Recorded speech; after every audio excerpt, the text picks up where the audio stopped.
senador Suplicy e dizer que estamos abrindo a reunião para que possamos iniciar não só a apresentação do relatório, mas os debates também.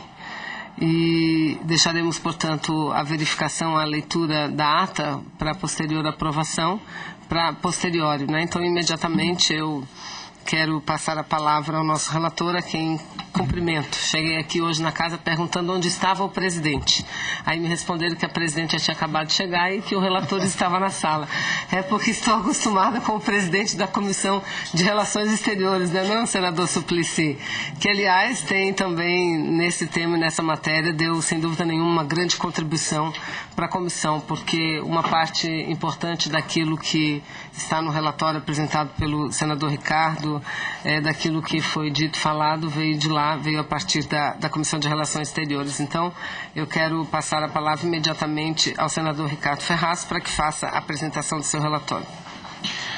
Muito obrigado, senhora presidente, senhores senadores. Esta comissão parlamentar teve, desde o início, uma natureza singular. Ao contrário de tantas e outras comissões de inquérito que foram instaladas nesta casa, seu objetivo nunca foi apontar eventuais culpados por um ou outro crime, no caso, crimes de espionagem eletrônica.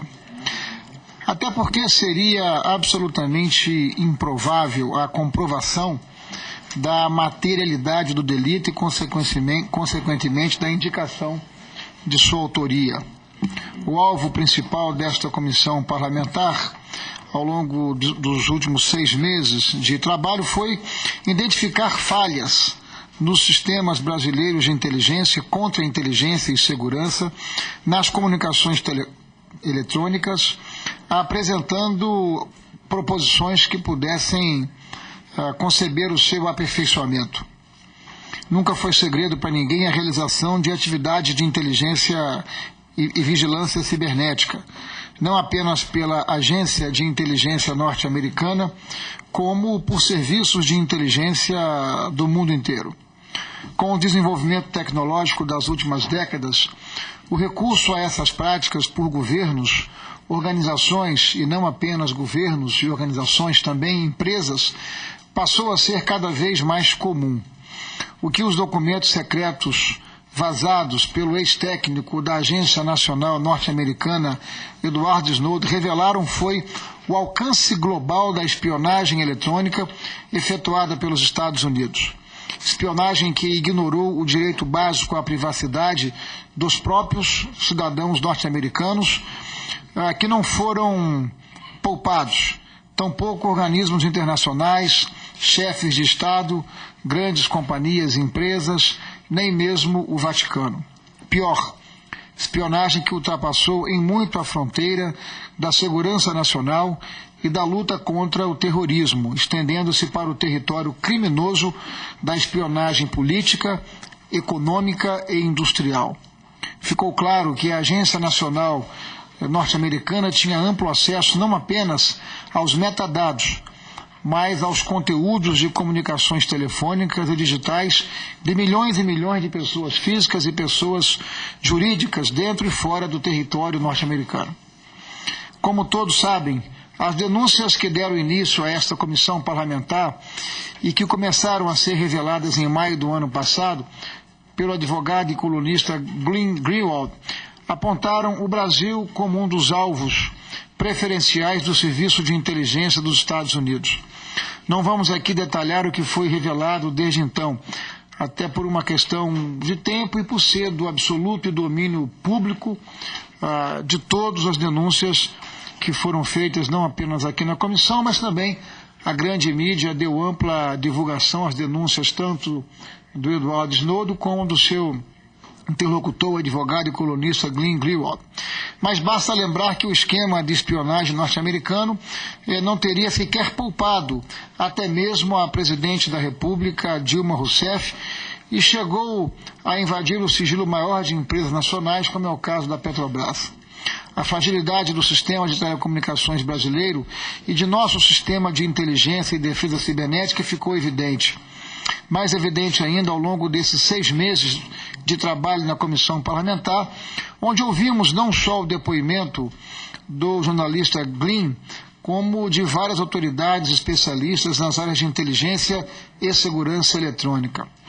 Nosso serviço de inteligência e contra-inteligência esbarra não apenas na desconfiança de boa parte da população e dos administradores públicos, como um escasso orçamento e até mesmo uma ausência de integração entre os próprios órgãos que compõem o SISBIN, o Sistema Brasileiro de Inteligência. Eu faço também, senhora presidente, uma observação de que, em razão do funcionamento durante o regime de exceção do antigo Sistema Nacional de Informações, o chamado SNI, de certa forma sobrevive ainda em segmentos amplos da sociedade brasileira algum tipo de preconceito contra o desenvolvimento e a necessidade do Estado brasileiro ter um serviço de inteligência e contra-inteligência que possa proteger interesses nacionais.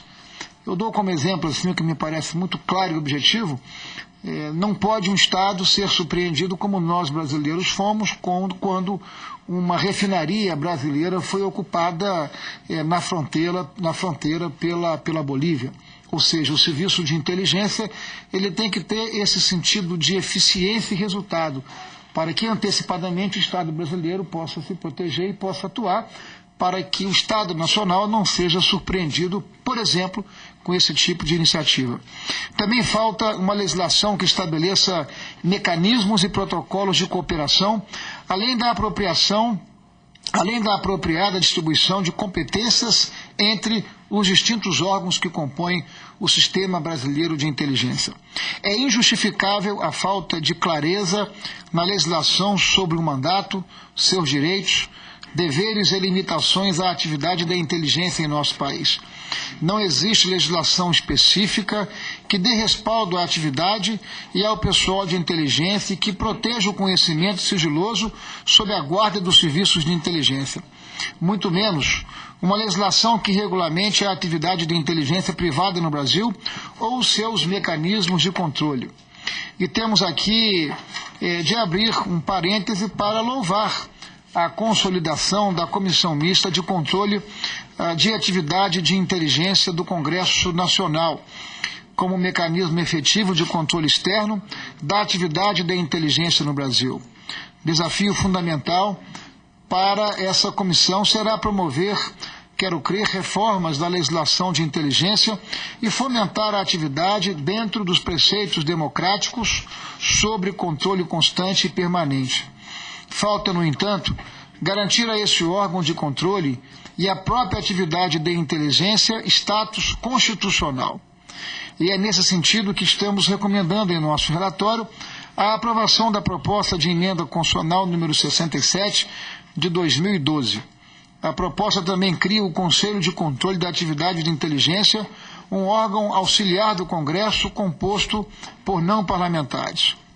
Ora, os acontecimentos que motivaram essa comissão parlamentar continuarão não apenas a ocorrer, como a passar despercebidos caso não se desenvolva com urgência aparato efetivo de contra-inteligência e de mecanismos de proteção de conhecimento. É imperioso a edição e implementação da Política Nacional de Inteligência, ainda esquecida nos escaninhos do Palácio do Planalto, 3 anos e meio depois de apreciada pelo Congresso Nacional. Omissão, a meu juízo, injustificável, que deixa o Brasil sem uma política que oriente a atuação de seus serviços de inteligência. E mais, sem uma política nacional, corre-se sempre o risco de ver os órgãos de inteligência extrapolando suas funções, cometendo eventualmente arbitrariedades e trabalhando em prol de governos e não de estados e da sociedade. Não se justificam também os investimentos ínfimos no campo da inteligência de sinais e de segurança cibernética. A título de exemplo, o orçamento da ABIN em 2012 foi de aproximadamente 528 milhões de reais, dos quais apenas 5 milhões de reais para investimento. Como comparação, o orçamento oficial da Comunidade de Inteligência dos Estados Unidos para o mesmo período foi de 53 bilhões de dólares, segundo divulgado pelo Snowden. Apenas para a agência nacional teriam sido destinados aproximadamente 11 bilhões de dólares. Evidentemente que não há nível de comparação entre a realidade do nosso país e a realidade dos Estados Unidos. É apenas para termos uma visão e uma ordem de grandeza. Não há como nós termos em nosso país serviço de inteligência e contra-inteligência se não tivermos um programa, uma política nacional, se não tivermos integração entre os diversos órgãos e se não tivermos orçamento que possa dar sustentação à política focada nessas áreas. Chega a ser, a meu juízo, irresponsável não investir em contra-inteligência no atual cenário global. Isso envolve, evidentemente, mais recursos para o serviço de inteligência, capacitação de recursos humanos, aquisição e desenvolvimento de tecnologia e equipamentos próprios. Nossa proposta vai além do esforço do orçamento na área da inteligência. Ela sugere que o Poder Executivo, que tem constitucionalmente a prerrogativa exclusiva deste tipo de política, que o Poder Executivo inclua, até mesmo em um projeto de lei orçamentária a ser encaminhado ao Congresso, a criação de ações orçamentárias específicas destinadas a viabilizar as atividades de segurança cibernética. Acolhemos também a sugestão apontada por vários dos especialistas que ouvimos ao longo dos nossos trabalhos na comissão parlamentar, como a criação de uma agência brasileira de inteligência de sinais para operar no ambiente virtual, tanto na busca de dados de interesse do Brasil, quanto na proteção de ativos nacionais. Cabe ao Poder Executivo, por determinação constitucional, a proposta de criação desta agência. É importante também estabelecer uma política nacional de inteligência de sinais que coadune com a PNI, com a Política Nacional de Defesa e outras políticas públicas. Essa medida requer um amplo debate no qual participem o poder público e a sociedade civil. Cabe ainda ao governo brasileiro elaborar uma estratégia nacional abrangente que reúna ações para todas as esferas de segurança cibernética, inclusive para o setor privado.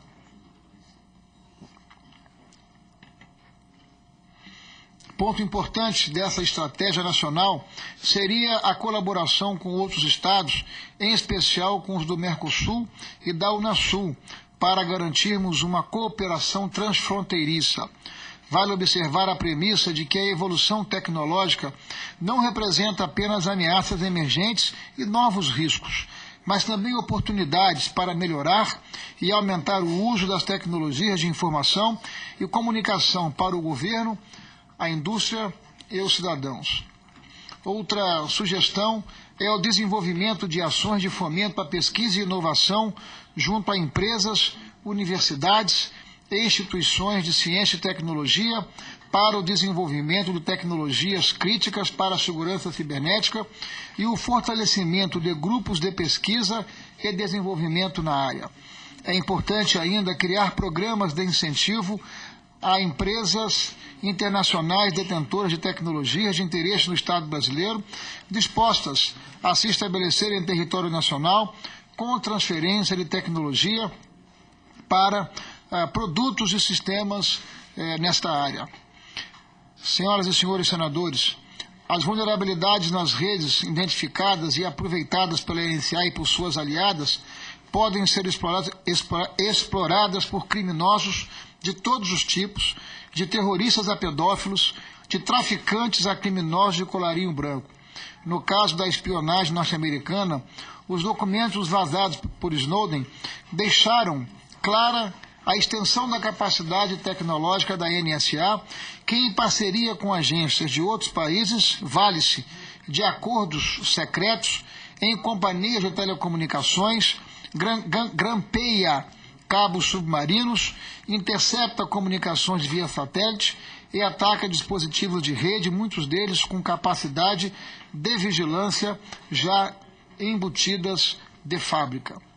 Um dos maiores desafios da sociedade global é exatamente se proteger desse tipo de ataque, sem perder os benefícios do mundo online, como a facilidade de acesso e a disseminação da informação sem fronteiras. Porque não sejamos ingênuos, em maior ou menor grau, a espionagem eletrônica é uma realidade inevitável, sem volta, sem retorno. Ela faz e continuará fazendo parte, inclusive, de políticas governamentais, não importam eventuais promessas ou acertos diplomáticos e políticos de lideranças globais. O grave é que no Brasil temos uma dependência crítica de redes, equipamentos e softwares externos para manter nosso fluxo de dados. A operação das telecomunicações brasileiras é dominada por companhias estrangeiras. Não temos um único satélite até este momento geoestacionário nacional. É, portanto, óbvio que estamos muito expostos e continuaremos expostos à espionagem eletrônica se nós não considerarmos a necessidade, a relevância e a importância de adotarmos políticas, recursos humanos e materiais para que o país possa se proteger. A conclusão também é óbvia e é a urgente necessidade de estimular a indústria a desenvolver hardwares nacionais de comunicação, assim como produtos brasileiros para monitoramento e proteção dos níveis de segurança e software nacionais, em especial de antivírus e troca de mensagens. No contexto da segurança e da defesa de sistemas governamentais, priorizar a aquisição de hardware e software nacional e certificados tornou-se uma questão estratégica. O investimento na segurança da tecnologia de computação em nuvem também é fundamental, além do lançamento de cabos óticos submarinos do Brasil para outras regiões, de forma a diminuir nossa dependência dos Estados Unidos para a comunicação com outras partes do globo. Recorrente na comissão parlamentar foi a constatação da necessidade de desenvolver programas de criptografia nacionais capazes de atender aos requisitos de proteção dos órgãos de governo, das empresas estatais e das maiores empresas privadas brasileiras. Tais programas devem garantir a interoperabilidade entre os sistemas e evitar o isolamento digital. São necessários ainda ações para reforçar a segurança nacional em redes de telecomunicação que fazem uso do espectro de radiofrequência, como comunicações aeronáuticas, marítimas, exército e pesquisa espacial até o serviço móvel pessoal. Vale enfatizar a importância no reforço à segurança das infraestruturas críticas, ou seja, estruturas físicas, serviços, bens e sistemas cuja interrupção teria sério impacto social, ambiental, econômico ou de segurança do Estado e da sociedade. Embora já existam iniciativas nesse sentido, elas ainda são demasiadamente tímidas e isoladas. Sugere-se ao Poder Executivo, dentre outras medidas, reforçar a implementação do Guia de Referência para a Segurança das Infraestruturas Críticas da Informação, publicado em 2010 pelo Gabinete de Segurança Institucional, e fomentar a implementação de sistemas que permitam identificar, avaliar e tratar os riscos conjuntos das infraestruturas críticas nacionais, sejam elas públicas ou privadas. Mas não basta que o governo, empresas e legislativo se comprometam com o desenvolvimento de ações voltadas à segurança cibernética. É preciso envolver e conscientizar a população, em geral, sobre as ameaças cibernéticas e a necessidade de uma nova postura nas atividades e no relacionamento online. Cartilhas e campanhas educativas para diversos públicos-alvos, cursos de capacitação para agentes públicos e privados, e plataformas online sobre ameaças no ciberespaço devem ser implementados para o desenvolvimento de uma cultura de segurança na população brasileira como um todo. Sugerimos ainda incentivos às universidades públicas e privadas para a formação de profissionais em segurança cibernética, além da adequação de grade curricular dos cursos de emergência de telecomunicações e redes do país, para maior estímulo ao desenvolvimento da tecnologia nacional em telecomunicações e ampliar e ampliação da consciência técnica quanto aos aspectos de segurança nacional em telecomunicação. Quanto às ações no universo dos processos, uma das sugestões é implementar instrumentos de planejamento estratégico institucional e de tecnologia de informação, além do fomento às ações de capacitação em planejamento e gestão de contratos de tecnologia da informação e da elaboração de plano de gestão de recursos humanos para o sistema de administração dos recursos da informação e informática. Na área legislativa, além de ampla reforma da legislação referente ao setor de inteligência e da aprovação da PEC 67 de 2012, a que já nos referimos anteriormente, esta comissão parlamentar propõe, pelo menos o seu relator, a apresentação de um projeto de lei que dispõe sobre o fornecimento de dados de cidadãos ou empresas brasileiras a organismos estrangeiros. Um dos principais problemas apurados por essa comissão ao longo desse tempo diz respeito exatamente à falta de controle e de transparência a respeito das requisições de dados de pessoas naturais e jurídicas, brasileiros, pessoas naturais e jurídicas brasileiras por autoridades governamentais e tribunais estrangeiros.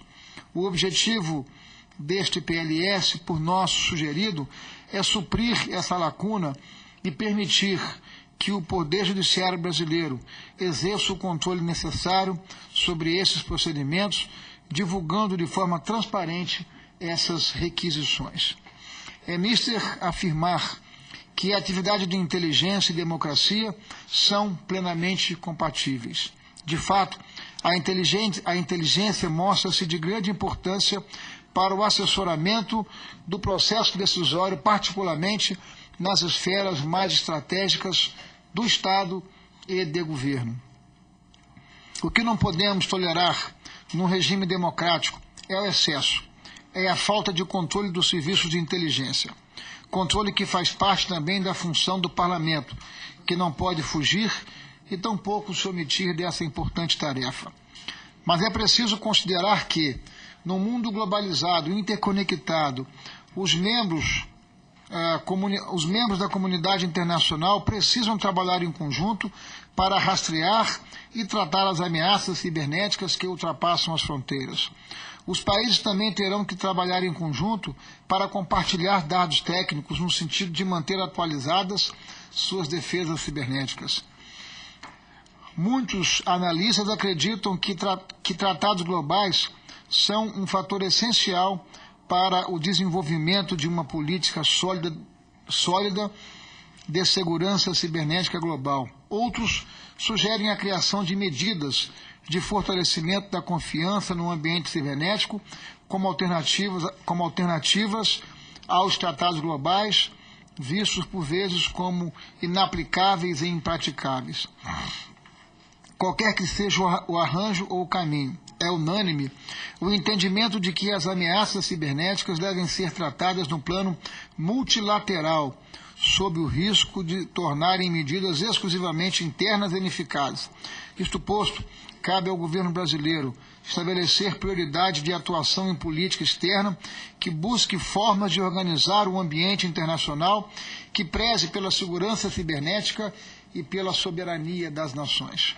O Brasil deve cooperar intensamente com organizações regionais e internacionais e com outros países de forma bilateral, tanto para capacitar-se por meio de troca de experiências internacionais e informações compartilhadas, como para criar redes de relacionamento que auxiliem na construção da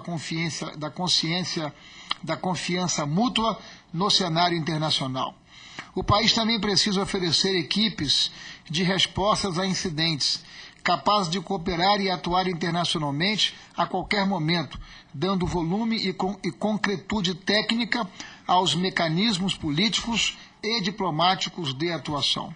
São essas, senhoras e senhores senadores, em linhas gerais, as conclusões do relatório que ora apresenta aos membros da Comissão Parlamentar de Inquérito. Tenho certeza de que o trabalho desta comissão irá, de alguma forma, contribuir para tornar mais claro a necessidade da promoção do aparato e da cultura de segurança digital, que é certamente imprescindível nesse mundo em que estamos vivendo. Um mundo em que o conceito de privacidade ganha novos contornos e em que as atividades da inteligência e contra-inteligência não podem, de forma alguma, passar ao largo dos princípios básicos dos direitos individuais e da democracia. É esse, senhora presidente, o extrato, o resumo do relatório que nós estamos submetendo a vossas excelências. Um relatório que, na sua consolidação, teve mais de 300 páginas, considerando que nós trabalhamos princípios, trabalhamos valores, trabalhamos dados e fatos históricos, e eu não poderia deixar de agradecer, senhora presidente, a todo o apoio que nós recebemos por parte dos consultores, por parte dos analistas dessa casa, que foram incansáveis em nos ajudar na conclusão desse relatório. E trabalhamos numa visão bastante realista, considerando as restrições e as dificuldades, evidentemente, de que os efeitos dessa comissão pudessem ter como desdobramento iniciativas efetivas, tanto no campo legislativo como no campo das sugestões que nós estamos fazendo ao Poder Executivo, considerando que, para um conjunto muito vasto e pleno, das ações são de prerrogativa exclusiva à iniciativa do Poder Executivo. É o parecer que submeto a Vossa Excelência e aos nossos colegas e pares que compõem essa comissão parlamentar. Muito obrigado, senhor presidente. Eu aqui cumprimento Vossa Excelência e vou, antes de passar a palavra, senadora Morim, antes de passar a palavra ao senador Suplicy, que solicita, eu apenas gostaria de dispensar, conforme determina o nosso regimento, propor a dispensa da leitura e aprovação das atas das 13ª e 4ª reuniões. Os senhores senadores que as aprovam permaneçam como se encontram. Aprovado, então, portanto, as atas estão aprovadas. Senador Suplicy, eu ainda gostaria de, antes de passar a palavra a Vossa Excelência, também estamos só no início, iremos debater o relatório agora apresentado, mas de comunicar que o que o senador Ferraz acaba de fazer foi apenas uma síntese do que está escrito aqui no relatório e que eu quero cumprimentar pela síntese, senador. Acho que aquilo a que se propôs essa CPI, ela cumpriu, está cumprindo e com muita competência. Competência não só pela dedicação dos parlamentares, sobretudo do nosso relator, mas pela contribuição que nós recebemos no decorrer desse período em que a CPI funcionou. Contribuição de servidores da casa, de consultores, contribuição de outras pessoas de fora, de outras entidades que da mesma forma contribuíram conosco. Da mesma forma que o gabinete do senador Ferraço, que os assessores do meu gabinete, das comissões temporárias da casa, eu aqui quero cumprimentar e agradecer todos, cumprimentando o Oscar e cumprimentando o Dirceu. Sintam-se todos cumprimentados e recebam os nossos mais sinceros agradecimentos à turma da comunicação através do Floriano, que também acabou virando um estudioso dessa questão da espionagem, da guerra cibernética, que de fato, para quem estuda, para quem se debruça no assunto, é algo extremamente relevante. Acho que a força das palavras escritas e que acaba de ler o senador Ferraz, o senador Suplicy, é algo que tem que ser sentido, é algo que tem que ser vivido, porque um poder, para mim ficou muito claro nesse período, por tudo que ouvimos, por tudo que debatemos, que o poder de uma nação não está apenas na sua força econômica, na sua força bélica, mas também no domínio que tem da informação, da tecnologia da informação. E esse mundo que vivemos, além de estar globalizado, ele está conectado. É um mundo globalizado e conectado. Então, problemas de grandes proporções, guerras podem ser iniciadas não só com exércitos, mas com um simples toque de botão. Então, o propósito da CPI, creio que ele foi plenamente cumprido, senador. Eu gostaria apenas de dizer que no dia de ontem eu recebi um e-mail, até um e-mail que perguntei se poderia falar a respeito disso, disseram que sem problema nenhum, de uma empresa chamada Vírus Imune. Essa empresa ela faz aqui uma exposição de como são alguns vírus que foram detectados e que os sistemas antivírus utilizados no Brasil não detectam, mas formam modus operandi de como se captura informações de governo e de empresas importantes do governo para a NSA. Eu acho que é importante, eu quero passar às mãos de Vossa Excelência, repito, essa informação chegou ao meu e-mail ontem, pedi que os assessores fizessem contato com essa empresa para falar da possibilidade ou não, e aqui está disponibilizado o documento, se poderíamos ou não disponibilizar essas informações de como ocorre a captura. E apresentar, senhor relator, uma sugestão que poderia constar do anexo de nossa CPI. Eu estive semana passada também, nós não tivemos condições de realizar aqui uma audiência com o segmento da indústria de defesa. E semana passada eu estive com eles, me desloquei até São Paulo para ter uma conversa com esse setor que eu considero muito importante. Eles, com muita dificuldade, desenvolvem muitos produtos, são várias empresas reunidas em torno da Associação Brasileira de Materiais de Defesa, que conhecem todos muito bem, Vossa Excelência, senador Ricardo. E eles apresentaram um conjunto de propostas que dão vida a proposta mais geral apresentada no relatório, como, por exemplo, como desenvolver o setor industrial, o que precisa fazer para esse desenvolvimento, para a capacitação. Aqui tem algumas sugestões que eu considero fundamentais, que são simples, muitas delas, senador Ferraz, baratas, e que, se levadas em consideração, a gente poderia ajudar muito, contribuir muito com a formação de profissional capacitado nessa área e com o desenvolvimento da própria indústria nacional. E nós estamos falando de uma indústria cujo maior valor passa a ser monetário, mas o maior valor é o valor da inteligência, da formação. E o Brasil, os poucos profissionais que tem formados, o Brasil tem perdido, porque não consegue manter essas pessoas trabalhando no desenvolvimento aqui no Brasil. Então, passo às mãos de Vossa Excelência essa sugestão. Uma outra questão que eu só gostaria de chamar a atenção, não sei se o nosso relatório não necessitaria fazer referência em relação a isso, foi a última audiência pública realizada no âmbito da Comissão de Relações Exteriores, senador Ferraz, que nós contamos com a participação do ministro da Defesa, e o ministro da Defesa, ele foi muito taxativo na sua exposição. Ele veio à comissão, o senador deve lembrar, o senador Suplicy, que estava presente, falou a respeito do trabalho de defesa do Brasil, e dizendo que muitas vezes aquele planejamento, o que está planejado, em decorrência de acontecimentos, faz com que algumas coisas já planejadas tomem proporção muito maiores. E ele diz aqui que é o caso da defesa cibernética. E cita que no Brasil nós temos um centro de defesa cibernética no âmbito do Exército Brasileiro.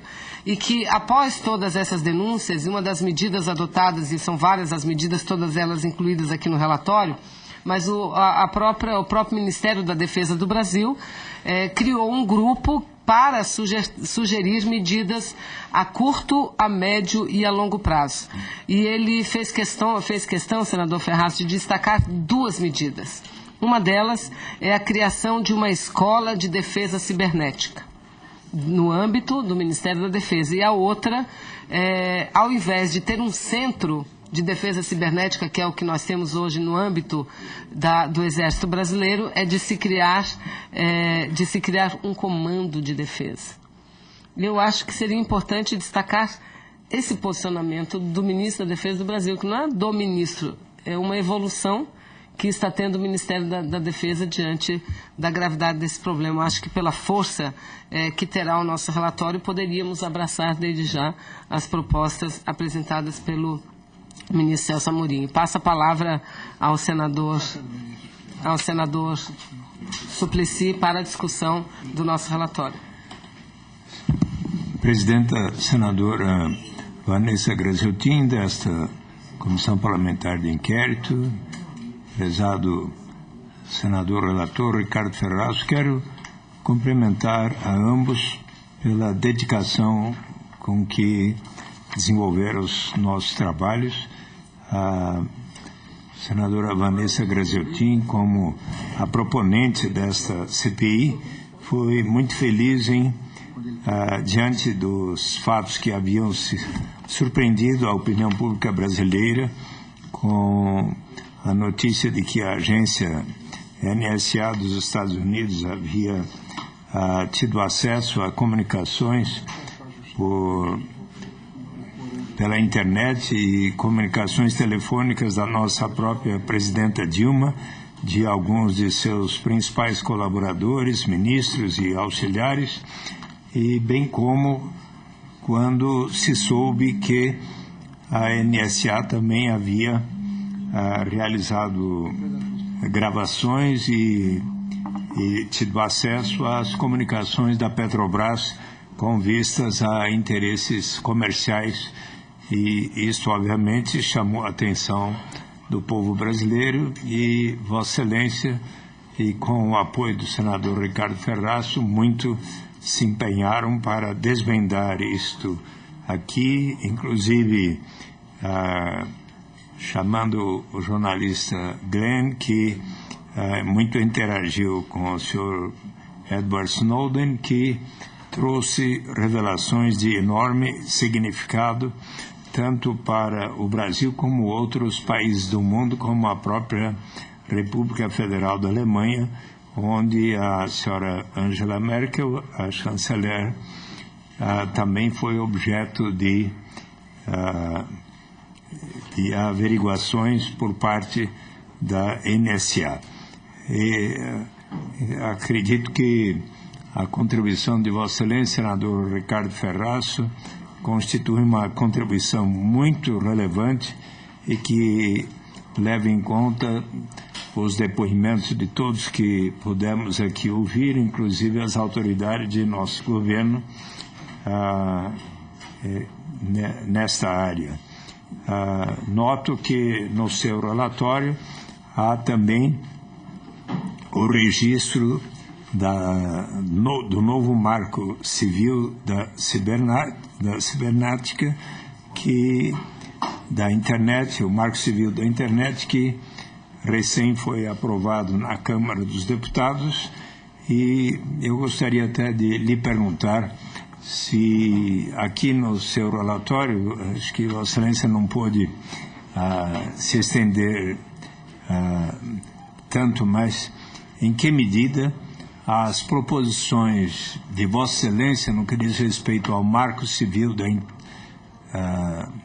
da internet foram já devidamente contempladas pela aprovação do projeto do Marco Civil lá na Câmara dos Deputados, ou se são aqui sugestões que deverão contribuir para o aperfeiçoamento daquela iniciativa que é da presidenta Dilma Rousseff e que ela considera de enorme relevância.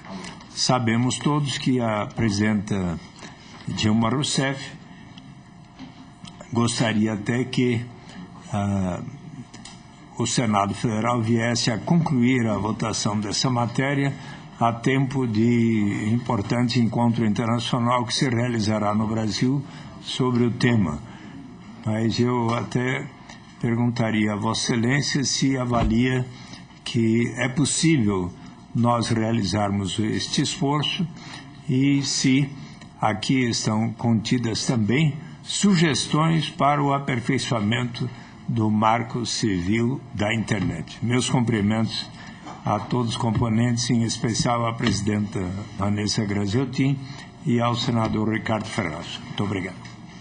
Sim, de maneira afirmativa, senador Eduardo Suplicy, o nosso relatório ele dialoga com o formato final e conclusivo relacionado ao Marco Civil da Internet, que chegou à Câmara dos Deputados ainda em agosto de 2011. E nós, enfim, dialogamos, e o nosso relatório ele está em linha com o que foi discutido e foi debatido na Câmara, sobretudo os aspectos mais gerais relacionados à privacidade, enfim, todos esses aspectos foram por nós relacionados aqui no nosso relatório, e eles estão constantes na página de 115, 16 e 117, onde nós fazemos uma reflexão a respeito da necessidade dessa incorporação. Pois não,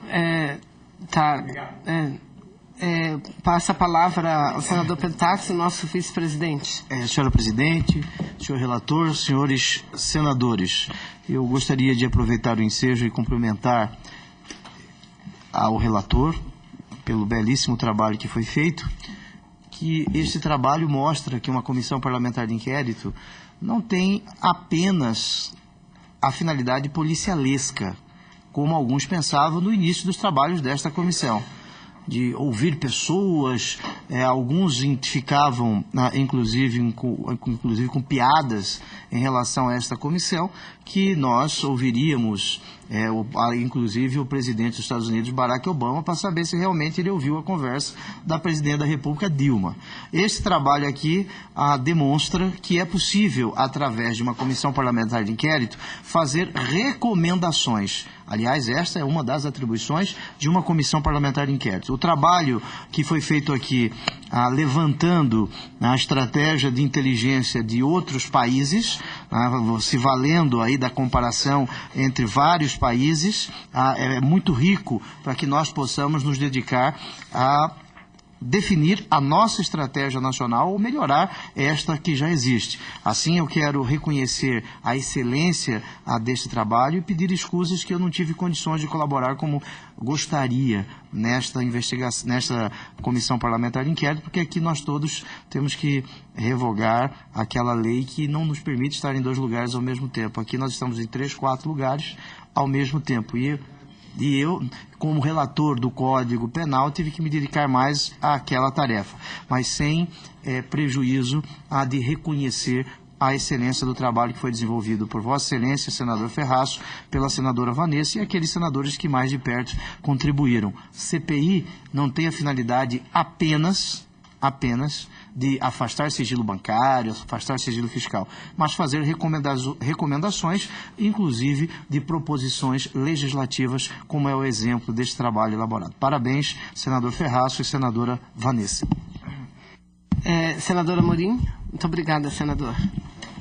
Presidente, colega relator Ricardo Ferraço, quero também aqui parabenizar o trabalho da comissão, na pessoa de Vossas Excelências. Sei que foi com muita determinação, com muito zelo e com muito cuidado que esse trabalho foi feito e está sendo concluído, mostrando sim, que devemos também sim tomar todos os cuidados em prol do cuidado e do zelo de cada cidadão brasileiro, de cada cidadã. Então, ao nobre relator Ricardo Ferraço, mais uma vez, parabéns pelo brilhante trabalho realmente de elaborar esse relatório tão importante para todos nós, para a nação brasileira. Muito obrigada. Eu só gostaria de informar o que todos já sabem, mas que o relator publicou o relatório que ele, repito, fez apenas uma síntese. Ele está publicado desde quinta-feira da semana passada. Portanto, foi disponibilizado não só para os senhores e senhoras senadores e aqueles especialmente que compõem essa comissão, mas a todos que procuraram um acesso pela internet. Então, tivemos, e o relator também, está na página da comissão publicado devidamente. Então, nós abrimos, inclusive, para a possibilidade de que entidades e pessoas de fora também pudessem colaborar com o relatório. E dizer que, nesse mesmo ritmo do Senado brasileiro, senhores senadores, o parlamento Parlamento Europeu, com quem nós tivemos a oportunidade não de estarmos pessoalmente, não pudemos atender o convite por falta de condições, devido ao volume de trabalho, não pudemos atender o convite de irmos até o Parlamento Europeu e pessoalmente debatermos com os parlamentares membros da comissão de investigação, que lá eles chamam LIBE, mas tivemos com eles uma importante reunião através de videoconferência. Nós do Brasil e eles de lá do Parlamento Europeu. Eu e o relator, com uns 12, 15 deputados parlamentares europeus, fizemos uma importante reunião daqui, do Interleges, daqui do Senado, ou do Prodazem, já não me lembro, do Interleges, e eles de lá. Enfim, o relatório também está disponibilizado, é um relatório que, com as particularidades, senador Suplicy, que tem a Europa, diferencial da gente, mas que aborda os mesmos assuntos, ou seja, o desrespeito à individualidade das pessoas, o desrespeito às empresas, à soberania dos estados, dos dirigentes máximos desses estados, e também apresenta soluções. Lembrando que a presidenta Dilma, quando esteve na cúpula Brasil-União Europeia, assinou o acordo para a construção de um cabo submarino. E essas são medidas importantes. Das inúmeras sugestões que o relatório apresenta, eu quero aqui destacar a questão orçamentária. Não é? É preciso reforçar o orçamento para questões vinculadas à segurança cibernética. Nós sabemos que, apesar da crise econômica que o Brasil vive, é fundamental que se invista nesse setor, nesse segmento, a fim de que possamos dar uma maior segurança ao nosso país e às nossas pessoas, não é? Então, eu quero fazer esse registro aqui e, por fim, passo, antes de colocar o relatório em votação, a palavra ao nosso relator, senador Ricardo Ferraz. Senhor presidente, primeiro para agradecer a Vossa Excelência a designação para que eu tivesse a oportunidade de relatar. Vossa Excelência nos apresenta aqui algumas contribuições. Um conjunto delas fez parte da manifestação do ministro da Defesa, ministro Celso Amorim, quando aqui esteve. Nós estamos, portanto, acolhendo e recomendando a nossa assessoria que faça o ajustamento nos textos, de modo que nós possamos incorporar as contribuições que aqui foram suscitadas pela senadora Vanessa Graziotin, quando da presença do ministro Celso Amorim. De igual forma, um conjunto de outras contribuições que a senadora Vanessa nos apresenta, que são contribuições que ajudam a materializar à medida em que são sugestões para que o governo federal possa estabelecer metas no campo das compras educativas, da inovação direcionada, compras e projetos estratégicos. São todas recomendações muito pontuais, mas no seu todo elas fazem todo o sentido e por isso mesmo nós estamos incorporando como sugestão ao Poder Executivo para que eles possam considerar esse conjunto de iniciativas que poderá se traduzir na melhoria das nossas condições para um trabalho de inteligência cibernética adequado. Evidentemente que num país com tantas carências, com tantas prioridades em diversos campos da vida humana, da atividade diária, um país como o nosso que tem tantos desafios na área da infraestrutura, de fundamental importância para melhorar a condição de competitividade da economia brasileira, políticas sociais as mais diversas. Pode parecer contraditório que nós estejamos aqui defendendo que o país possa ampliar ou aperfeiçoar os seus esforços no campo da inteligência e da contra-inteligência. Se o nosso país deseja, como parece que deseja, ampliar cada vez mais o seu protagonismo internacional, chegando ao ponto de ter um assento no Conselho de Segurança das Nações Unidas, para dialogar com outro padrão com os demais países, em razão das suas alianças, não apenas no Mercosul, não apenas na Unasul, mas também no BRICS, que é uma aliança informal, mas uma aliança informal que tem permitido que o nosso país, no G20 financeiro, no Fundo Monetário Internacional, no Banco Mundial, enfim, nas agências multilaterais, na Organização Mundial do Comércio, enfim. Essa aliança nossa com os BRICS, ela dá ao nosso país essa melhor condição em razão dessa aliança com Índia, com China, com Rússia, mais recentemente com a África do Sul. Então, isso se faz necessário para que esse protagonismo se dê de fato e de direito, e não como ferramenta meramente de discurso. Portanto, os investimentos em inteligência, eles são necessários, mas não são investimentos apenas econômicos, são investimentos também na área de formação de recursos humanos, de melhorar a condição de integração entre os diversos órgãos que operam o sistema. Nem tudo aqui é investimento financeiro ou orçamentário.